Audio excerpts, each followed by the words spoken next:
Some albums make you cry, some albums make you sigh, and others, they make you want to die. We're going to focus on the albums that makes us want to die. This is the Worst Album Hunt, a series where I go through the 50 lowest rated albums on Radio Music and go through them one by one in an attempt to find the worst album of all time. Every album I listen to will be added to a ranking. With each new episode, I'll have to decide whether the latest album is worse than the ones I've already heard, or somehow manages to be slightly less awful. Yeah, I basically stole this idea from I Hate Everything, except instead of suffering from bad films, I'm suffering from bad albums. And the first entry is Total Xanarchy by rapper Lil Xan. That's all you need to know, he's just a rapper. This is the first Lil Xan album, sounds like a threat. Listening to Total Xanarchy gives me a really uneasy, uncomfortable feeling, sort of like the feeling you get when you accidentally come across a cartel beheading video, or when you're watching a movie with your parents and a sex scene comes on, or when you stare at the album cover. If someone told me that the splash of water in the photo was actually saliva, I would believe them. If you look at the descriptors of this album on Radio Music, one of them is vulgar, which is funny because I don't think Lil Xan intended to make this album sound vulgar, but it just does. The music really is that unintentionally grotesque. Lil Xan raps like he's drooling 24/7. He's extremely deadpan and mumbles nearly all of his words. There was more lively energy in World War II than in Lil Xan's performances on this dog shit album. Alright, quick post-edit thing. I just discovered this while editing the video. If I just zoom in the cover real quick, like this, the guy's literally drooling. The joke just writes itself.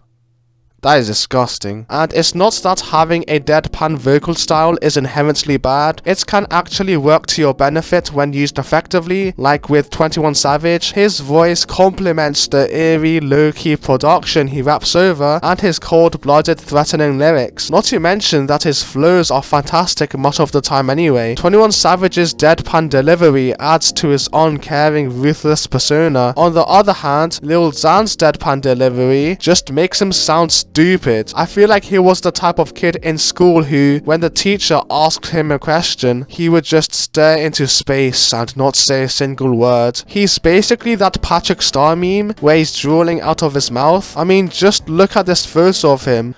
What the fuck is he doing? His vocals give the impression that he walked into the studio immediately after waking up. He sounds exhausted on nearly every track here, like he's permanently stuck with a morning voice. Which might actually be true, because on Wake Up he says, "I wake up, I throw up, and feel like I'm dead."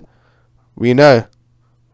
We can tell by your voice. As expected, his lyrics aren't much better either. The writing on Wake Up and really the rest of the album is just mindless, filler, repetitive slop. I mean, I know good lyrics aren't absolutely necessary for the type of trap music Lil Xan makes. Plenty of his contemporaries have dumb lyrics too, but at least the shit that Lil Pump spits can be funny at times. Lil Xan can't even be unintentionally funny. The closest a lyric on this album came to making me entertained was when he said, "I never heard your name," not because the line itself is funny, but because of the irony. I haven't heard of Lil Xan's name since 2018. On the opener, Xan says, "Xans don't make me what I am," which isn't exactly convincing coming from a guy who literally named himself after the drug. Your stage name has Xan in it. The album title has Xan in it. Pick a side. There's also a line about lame hoes catching fades, and another about fighting a lesbian, so he's basically rapping about beating women. What the fuck is wrong with this guy? The album doesn't sound good either when your focus shifts away from the lyrics and onto the music. Tracks like Saved by the Bell and Colorblind feature these upbeat, lively instrumentals, which combined with Lil Xan's sleepy vocals create a completely dissatisfying juxtaposition. And whenever something genuinely good appears on this album, it always has absolutely nothing to do with Lil Xan. Take the joyous yet hard-hitting flute beat on Diamonds for example. That's the kind of captivating instrumental I could easily imagine someone like Ski Mask absolutely killing, but nah, the beat had to go to Lil Xan instead.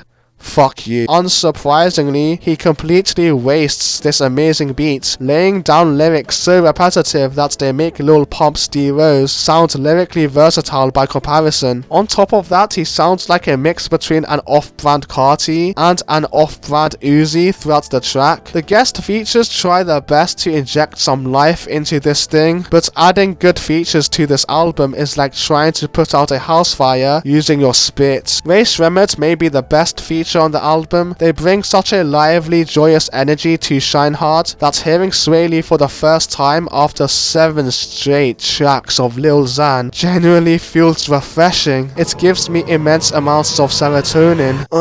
But then, when Xan begins rapping, he sounds like he doesn't even want to be here. He sounds so bored. Race Remit's performance here is happy and makes me happy, but then Lil Xan's performance is crappy and makes me want to take a nappy. If you don't want to put any effort into the song, then fuck off. Why are you unconsensually touching this beat? Nobody wanted you to hop on it. It should have just been Race Remit.